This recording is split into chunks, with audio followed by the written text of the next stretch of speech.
Assalamualaikum guys. Hari ni pinjam 3 minit lagi. Kisah dia pasal kisah Nabi di zaman jahiliah. Tuan-tuan dan puan-puan, anda kata kita hidup di zaman Nabi, zaman jahiliah tu kan.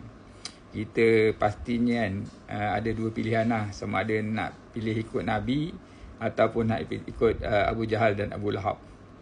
Kan agak-agak mana satu yang kita pilih? Nabi SAW atau Abu Jahal dan Abu Lahab?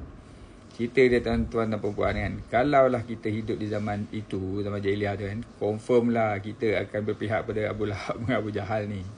Pasal apa kan, dia suka-suka hati nak buat apa kan, seks bebas, nak minum arak, tak payah keluar zakat, tak payah puasa, ya, bunuh anak kan, hidup-hidup dan sebagainya kan.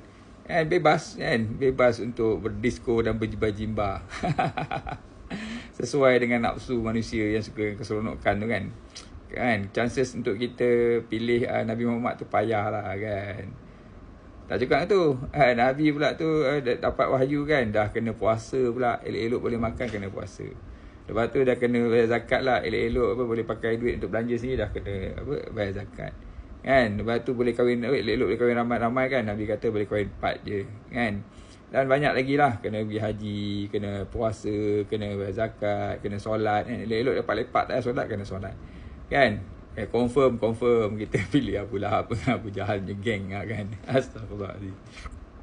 So bersyukurlah Nabi berjaya dalam menyampaikan dakwah selama 13 tahun di Mekah, dan seterusnya 10 tahun lagi untuk menyampaikan keislaman di Madinah kan. Menyebabkan daripada 313 orang sahabat-sahabat yang berperang masa perang Badar kan, dah jadi sampai 114,000 orang kan di Madinah masa tu kan.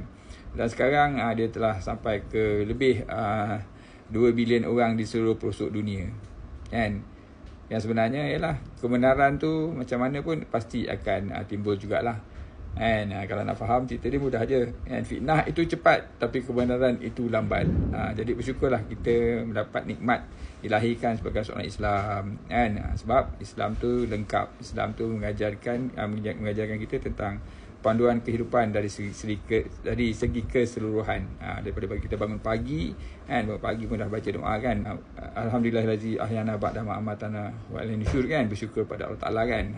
Bangun pagi dah baca doa, masuk toilet baca doa kan, pakai baju baca doa, dah lengkap lah semua benda kan. Itu kelebihan Islam.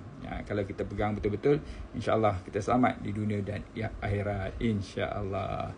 Alright tuan-tuan, jangan lupa follow FY untuk dapatkan tip-tip motivasi Islami sebegini dalam video yang akan datang. Kita jumpa lagi. Assalamualaikum. Bye.